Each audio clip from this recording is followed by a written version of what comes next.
फैसला कोर्ट में होगा या रोड पर करना है तो फिर 4-4 अदालतों की दौड़ क्यों, और अदालतों में करना है तो फिर रोड पर मजहबी मजबा क्यों। जी हाँ, ज्ञानवापी मामले में यही बहस है इस वक्त की। ज्ञानवापी केस में बैक टू बैक 2 झटकों के बाद मुस्लिम पक्ष अब सुप्रीम कोर्ट जाने वाला है। बिल्कुल जाए, उसका हक है। हाईकोर्ट ने व्यास जी के तहखाने में तुरंत पूजा पाठ रोकने से मना कर दिया, लेकिन 6 फरवरी को फिर सुनवाई रखी है। हिंदू मुस्लिम पक्ष को अपनी बात रखने के लिए फिर बुलाया है, लेकिन इसी के पैरेलल आज 2 चीजें और हुई। काशी में इंतजामिया कमेटी के कॉल पर कई मुस्लिमों ने अपने काम धाम बंद रखे। ये कॉल था कि जुमे की नमाज पर ज्ञानवापी में जमा हो ताकि कोर्ट के फैसले पर अपना गुस्सा दर्ज कराया जा सके। दूसरा ये कि दिल्ली में AIMPBL ने बैठक की। All India Muslim personal board ने न्याय अभी आया नहीं है, उससे पहले ही ऐलान कर दिया है कि मुसलमान सदमे में हैं और उन्हें अदालतों से कोई उम्मीद नहीं रह गई। थोड़ी देर पहले संसद में ओवैसी ने तकरीर की, वो भी यही बोलेंगे। ये भी जोड़ा कि मोदी अब PM नहीं, पुजारी सम्राट बन गए हैं। हिंदू संगठनों ने इसे भड़काने वाली कार्रवाई बताया है। क्रिया की प्रतिक्रिया भी होती है। काशी में आज कई संतों ने मुस्लिम पक्ष से ज्ञानवापी हिंदुओं को सौंपने की मांग की है। नई खबर यह है कि प्रयागराज के माघ मेले में संतों का जमावड़ा होने जा रहा है। उसी में विश्व हिंदू परिषद ने 11 तारीख को संतों की बैठक बुलाई है, जिसमें ज्ञानवापी के मामले पर चर्चा होगी। अभी तक ज्ञानवापी की लड़ाई कानूनी रही है, अदालतों में हो रही है। कहीं से भी कोई आंदोलन इसे लेकर नहीं दिखाई दे रहा है।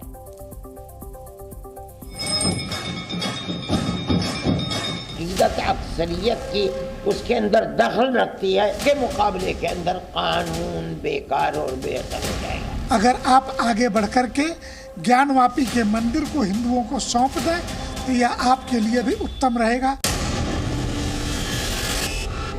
प्रधानमंत्री नहीं है बल्कि पुजारी सम्राट बन चुके हैं। वो सब सेकुलर है, बुरा मैं हूँ। किसी में हिम्मत नहीं है कि 6 दिसंबर की बात की जाए। तो उनको अगर 6 दिसंबर की तारीख और इतिहास वापस रिपीट नहीं करना हो तो उन्होंने अपने मुस्लिम भाइयों को समझाना चाहिए कि बाबा वहाँ मंदिर ही है। ख्वाजा अजमेरी के आस्थाने पर चादर बिछाइए, मगर आप जो चादर मुझसे छीनना चाह रहे हैं मेरी मस्जिद है। आप हर मस्जिद को छीनना चाहते हैं। अगर आप कोर्ट में गए हैं तो कोर्ट की प्रक्रिया पर विश्वास भी होना चाहिए, उसकी प्रतीक्षा करनी चाहिए।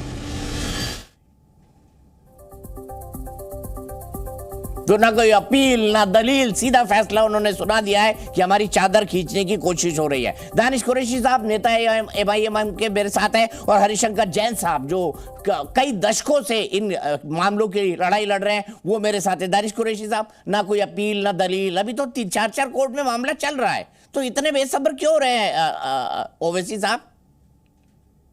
देखिए, बात यह है कि इतनी परेशानी जिन लोगों को है कि मुस्लिम पर्सनल लॉ बोर्ड की मीटिंग से इतना सारा प्रॉब्लम हो गया है, तो मुझे लगता है, और जो लोग ये सवाल कर रहे हैं कि भाई क्यों सड़कों पे उतरना, देखिए सुनिए मेरी बात, सड़कों पे उतरना या जमहूरी तौर पे उतरने के लिए सबके तमाम हक हैं, मेरे भी हैं और आपके भी हैं। अगर जमहूरी तरीके से किसी भी तरीके की कोई बात होती है तो आप उस पर पाबंदी लगाना क्यों चाहते हैं, मुझे तो ये समझ में नहीं आता। दूसरे नंबर की बात कि जिस प्रेस कॉन्फ्रेंस की बात को लेकर या जिनकी बात को लेकर प्रेस में आप कह रहे हैं, तो आप ये देख लीजिएगा, ये भी एक प्रेस है, और देश के अंदर में हम तो जिसकी बात कर रहे हैं वो तो छोटी अदालत है, मतलब वहां की बनारस की।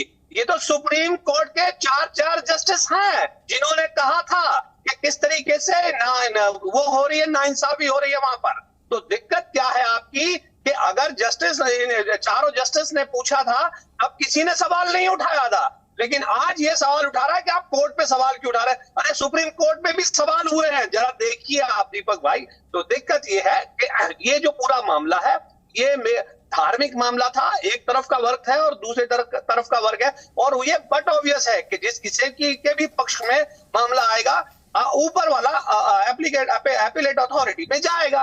उसके बावजूद भी जितनी तेजी से ये पूरे मामले को अंजाम देने की कोशिश की जा रही है, मुझे ये बताइए इतनी गति में कभी आपने किसी सरकार को, या मुझे 10 जजमेंट ऐसे बता दीजिए जो चंद घंटों के अंदर में इतने शॉर्ट टाइम में इंप्लीमेंट किए गए हो, जबकि ये पता है। और दूसरे नंबर की बात कि ये सारी चीजें आपको अपील के लिए एपीलेट अथॉरिटी में जाएंगी, वो सीधी सी बात है। अगर हिंदू पक्ष की भी होती तब भी वो जाते, मुस्लिम पक्ष की हैं तो भी वो जाएंगे और जाना भी चाहिए। उसके बावजूद जितनी तेजी से जो जस्टिस जिन्होंने फैसला सुनाया उनका वो आखिरी दिन था, वो आखिरी खैर के उनका हक है वो आखिरी दिन हो या जो भी दिन हो, लेकिन उनका ये हक है। तो जो फैसला वो सुना रहे हैं, मुझे लगता है कि कहीं ना कहीं समाज को आहत पहुंचा हुआ है, उससे कोई दो सदमा पहुंच गया। हरिशंकर जी, पूजा करवा दी सरकार ने, तो बोले इतनी तेजी से क्यों करवा दी? सदमा पहुंच गया, मुसलमानों को सदमा लगा है। हरिशंकर जी क्या कहेंगे इस पे? मुसलमानों के डरा भी रहे हैं, मुसलमानों के जज्बातों को आप इस तरह से अल्फाज में इस्तेमाल करेंगे दीपक भाई, तो आज मैं थोड़ा सा मैं बर्दाश्त नहीं करूंगा। अच्छा मेरी गुजारिश है आपसे। अच्छा, एक बार बताइए, आप लोग धमकी दे लें, संसद में धमकी दे ले कि मेरी चादर खींची जा रही है, संसद में धमकी दे ले, एक लाइन ना बोल पाए एंकर बेचारा। जरा से दिखाओ जैन साहब। आप, अरे मैं आपको कह रहा हूँ तरीके से विरोध करिए, हम क्या बात कर रहे हैं? आप जिस तरह से मजाक उड़ाने की बात करेंगे तो बर्दाश्त नहीं करेंगे ना दीपक भाई। ठीक है, बताइए सरकार ने 7 घंटे में क्यों खोल दिया? आपत्ति है AIM को, बताइए। कहाँ 7 घंटे? शाम के टाइम वक्त आया, फैसला आया, उसके बाद उसकी गति देखिए आप। भाई चिल्लाइए नहीं, थोड़ा सुनिए, शांत रहिए थोड़ा। आपने कहा मैं चुप रहा, आप सुन लीजिए। देखिए ऐसा है, कोर्ट का आदेश का पालन करना एडमिनिस्ट्रेशन का काम है और उनकी ड्यूटी है। एडमिनिस्ट्रेशन ने जल्दी काम कर दिया तो खुश होना चाहिए और कहना चाहिए कि भाई एडमिनिस्ट्रेशन चुस्ती दिखाई। अगर एडमिनिस्ट्रेशन देर करता है तो उसकी आलोचना होती है, अरे भैया जल्दी कर दिया। और कोई नहीं, मैं एक चीज़ बता दूँ, जो मुस्लिम पक्ष बहुत आंदोलित है उसके लिए कहना चाहता हूँ कि न इन्होंने इतिहास पढ़ा है, न केस को पढ़ा है, न केस के बारे में जानते हैं। 1993 तक ब्यास जी तहखाने में लगातार पूजा हो रही थी। मुलायम सिंह गवर्नमेंट में वहाँ पर पूजा बंद करवा दी गई, बैरिकेडिंग लगा दी गई और ब्यास जी को बाहर कर दिया गया। यह कौन सा कानून था? किस कानून में था कि आप पुजारी को बाहर कर दीजिए, पूजा बंद कर दीजिए? और आज आपका समय कोर्ट का आदेश है तो आप चिल्ला रहे हो। आपने तो ब्यास जी को 2 दिन का समय नहीं दिया कि जाओ भैया सोच लो, आपको हम हटा रहे हैं, आपको बंद कर रहे हैं, आपकी एंट्री बंद कर रहे हैं। और सारे पूजा जो वहाँ चल रही थी, पूजा पाठ सब कुछ बंद कर दिया, बैरिकेडिंग लगा दी। और जो आम श्रद्धालु वो जा रहे थे उनकी भी एंट्री बंद हो गई। तो भाई ये इनजस्टिस हुई, इस पर आप कुछ नहीं बोलेंगे। आपको ओवैसी साहब को एक साइड दिखता है। और देखिए ओवैसी साहब की मैं बहुत इज्जत करता हूँ, वो बैरिस्टर हैं, परंतु अगर वो दूसरे जिन्ना बनना चाहते हैं तो मैं कहना चाहता हूँ अब देश दूसरे जिन्ना को सहन नहीं करेगा और दूसरा जिन्ना हम बनने नहीं देंगे। और जो धमकी वाली बात है, ये धमकियों की मत दीजिए। हिंदू समाज धमकियों से डरता रहा होगा किसी जमाने में, अब नहीं डरेगा, न डर रहा है न डरेगा। हम केवल कानून के हिसाब से चल रहे हैं, केवल कानून के द्वारा काम कर रहे हैं। ठीक है, बताइए, के जरिए काम कर रहे हैं। ठीक है, मैं पूछता हूँ दानिश कुरैशी से, क्या गैर कानूनी किया जैन साहब ने? उनके पास जो कानूनी विकल्प थे, जो संविधान ने दिए थे, उसी का इस्तेमाल करके तो फैसला आया है। दानिश भाई, इस पे भी आप सवाल खड़े कर रहे हैं। देखिए सुनिए मेरी बात, सबसे पहले तो हरिशंकर जैन साहब जो भारतीय जनता पार्टी की भाषा में बात कर रहे हैं, मुझे ये बताइए क्या मैंने उनसे अरे वो वकील है, क्या all India Muslim personal court ने सदियों से इसी केस पर लड़ रहे हैं दानिश कुरैशी जी। उनका बीजेपी से कोई लेना देना नहीं, बता दूं आपको। आप अरे सुनिए, अरे आपका नाम हरिशंकर है, आपका नाम हरिशंकर जैन है दीपक भाई। अब मैं उनसे पूछा, सुन दो, अब मैं अपनी बात तो रख दूं, उनकी बात हमने सुन ली, तब सुन तो लीजिए। दिक्कत यह है कि all India Muslim personal law board ने किसी को धमकी नहीं दी। उन्होंने जो सवाल उठाया कि जो तरीका अडॉप्ट किया गया, जिस गति से किया गया, उस पर सवाल या निशान है। उस पर भी अगर आपको आपत्ति है, और सुनिए मेरी बात, अगर आज वहां पर ज्ञानव्यापी मस्जिद के इर्द गिर्द अगर लोगों ने अपने रोजगार बंद रखे कानूनी एतबार से, तो वो पाबंदी के काबिल है। आप ये कहना चाह रहे हैं कि ये पाबंदी ऐसा नहीं चलेगा, आपको जबरन खोलने पड़ेंगे। अरे मुझे अगर कुछ आपत्ति है और कानून के दायरे में रह के कोई बात कर रहा है, अरे तो कानून के दायरे में ही जैन साहब कर रहे हैं। दानिश कुरैशी जी, कानून जैन साहब ने कहा तोड़ा? बताइए, एक जगह बताइए जहां उन्होंने कानून तोड़ा है। अरे सुनिए, जैन साहब ने क्या कानून तोड़ा, बताइए आप मुझे। अरे अभी मैं बताता हूँ, लो ये चार जस्टिस है, देख लीजिए अच्छे से, देख लीजिए। अरे उनमें से एक चीफ जस्टिस बनकर रिटायर भी हो गए। किस जमाने की बात कर ररे हैं दानिश कुरैशी?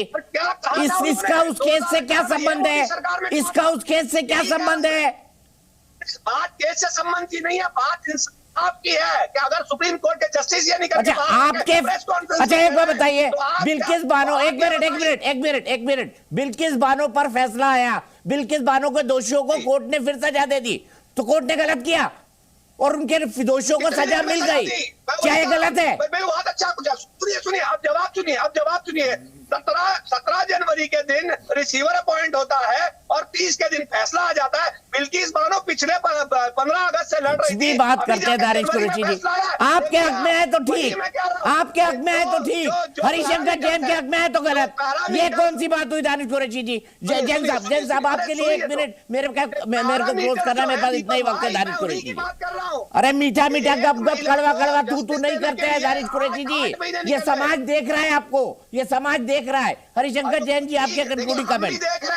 हम भी देख रहे हैं वर्तमान में जो कुछ भी हो रहा है, हम देखिए दानिश कुरैशी जी, चिल्लाने से काम नहीं चलता, बात शांति पूर्वक कीजिए। देखिए आप चिल्लाने से ना चिल्लाने की कोई बात नहीं है जैन साहब, ये जो भी बात कर रहे हैं हम दीपक भाई से कर रहे हैं, चिल्लाइए नहीं चिल्लाने की कोई पहले शांतिपूर्वक बात समझिए। आपका नाम नहीं ले रहे हैं हरिशंकर जी। अरे आप नाम लीजिए, मुझे कोई दिक्कत नहीं है, और खूब नाम लीजिए, उसमें कोई दिक्कत नहीं है। मैं बात ये कह रहा हूँ कि दो सिंपल सी बात है। अगर कोई कोर्ट गया है, कोर्ट ने मुकदमा दाखिल किया है और कोर्ट आदेश दे रही है, आप हाई कोर्ट गए, आज एक तो आप हाई कोर्ट गए और दूसरी तो कल एक पैम्फलेट निकला है, पूरा पैम्फलेट निकला है आपका, अपील की गई है कि आप दुकानें बंद रखें। यानी कोर्ट के आदेश के खिलाफ आप जनमत जागृत कर रहे हो, आप कोर्ट में आप जनता को बरगला रहे हो, आप जनता को उकसा रहे हो। भाई देखिए, दूसरा शाहीन बाग मत बनाइए। एक बार शाहीन बाग आपने बना लिया, पूरे देश में भूचाल मचा दिया, अब शाहीन बाग बनाने का समय खत्म है और हम किसी शाहीन बाग को हम बर्दाश्त नहीं करेंगे। ठीक है, मैं यहीं पर ये जो एजुकेशन का रूप है, मेरे पास आज के लिए वक्त कितना ही है दानिश भाई, मैं आपको बीच में रोक रहा हूँ। हरिशंकर जैन साहब माफी चाहूंगा, दानिश कुरैशी जी आप दोनों जुड़े, इसके लिए आपका बहुत बहुत शुक्रिया। जी न्यूज़।